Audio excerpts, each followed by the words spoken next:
미국 우선주의에 원달러율이 계속 올라가서 힘들어하는 사람들이 많다고 합니다.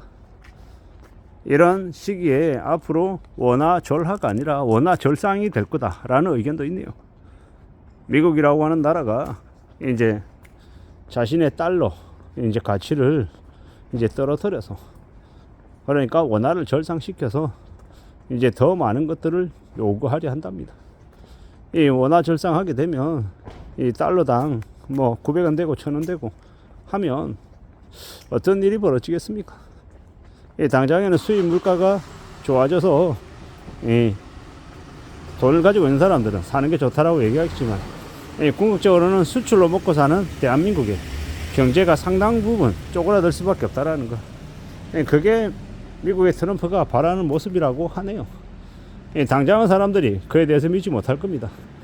2025년 올해 원달러율이 뭐 1000원 되고 1100원 될 리는 없으니까요.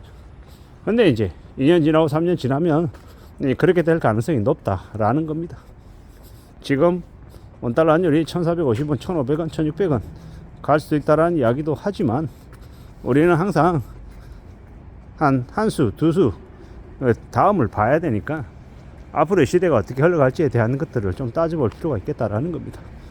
아마 2025년 6년 최소 2년 이상은 원달러율도 높고 유가도 높은 상태일 거다. 하지만 계속 이게 지속되지는 않을 거다라는 겁니다.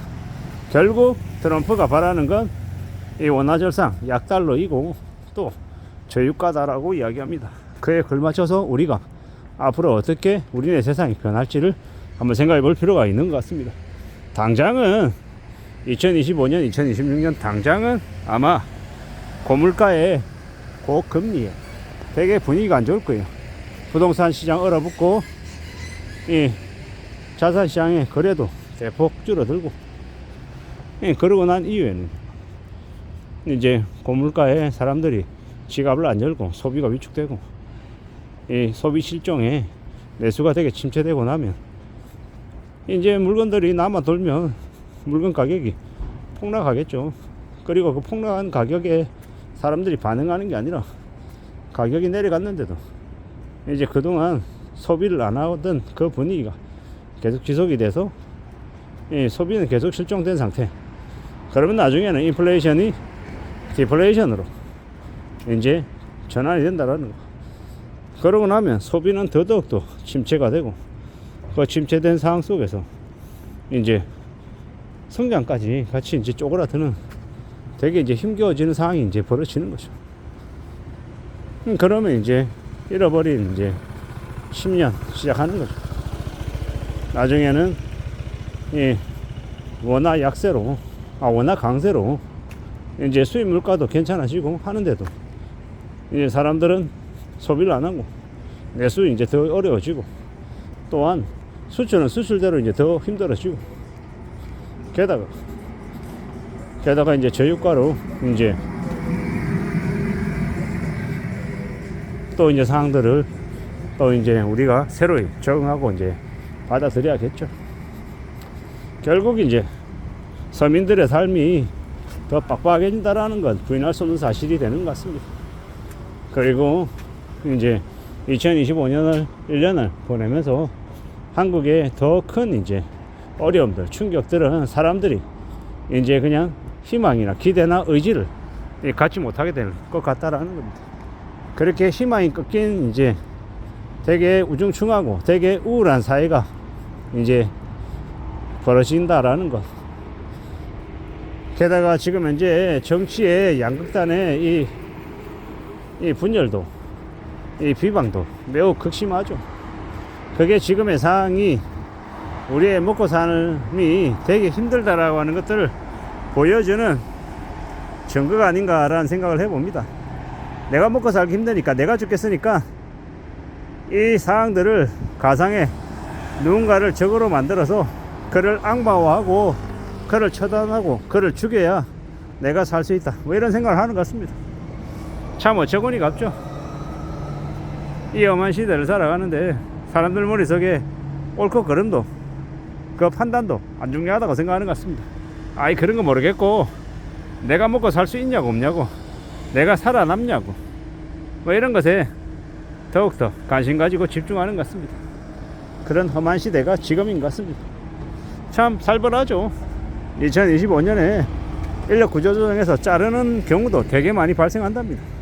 험악한 일들이 계속 생긴다라는 거죠. 그런 시대 우리가 살고 있는데 어떻게 지내야 되겠습니까? 어떻게 살아가야 되겠습니까? 참으로 막막하고 참으로 고민스럽고 참으로 두려운 일들이 계속될 거다라고 봐야죠. 앞으로 더욱더 우려하고 염려하며 지내야 될 겁니다. 참 막막하죠.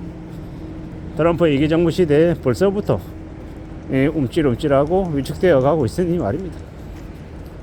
앞으로도 이때까지도 그랬지만 앞으로도 우리가 우리 스스로 믿는 거 말고 다른 거 없습니다. 함부로 남에게 뭔가를 도움을 바라거나 기대해서는 안 될 것 같다라는 생각을 더 해봅니다. 특히나 지금 같은 시국에 사기당하기가 쉽습니다. 저 사람은 좀 특별하고 대단하고 능력자인 것 같고 뭐 이렇게 생각하는 거, 그게 이제 사기당하는 길이죠. 함부로 그런 것에 놀아나면 안 되겠다라는 말씀을 드립니다. 사기꾼들은 되게 사람의 마음을 사는 걸 되게 잘합니다. 되게 미력적이고 미남이고 미녀인 가능성이 크죠. 그래서 그들이 말하면 왠지 신뢰감이 가고 되게 믿을만 하다라고 이제 느끼게 됩니다. 근데 잘 봐야죠.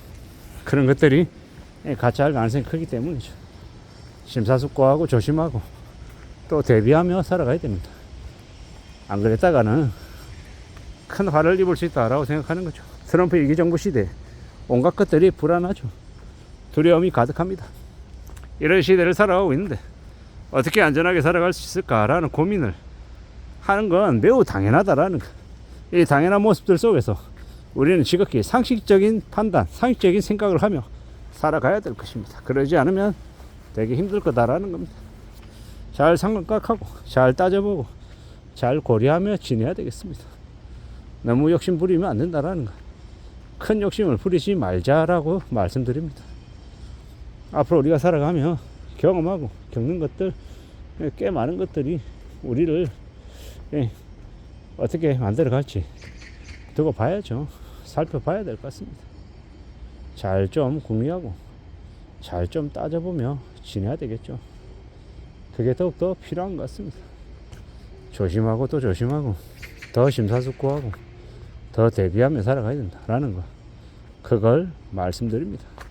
절대로 수월한 거 없다, 쉬운 거 없다, 만만한 거 없다라고 생각하고 이 트럼프 이기정부 시대를 조심 또 조심해야 될 것 같습니다.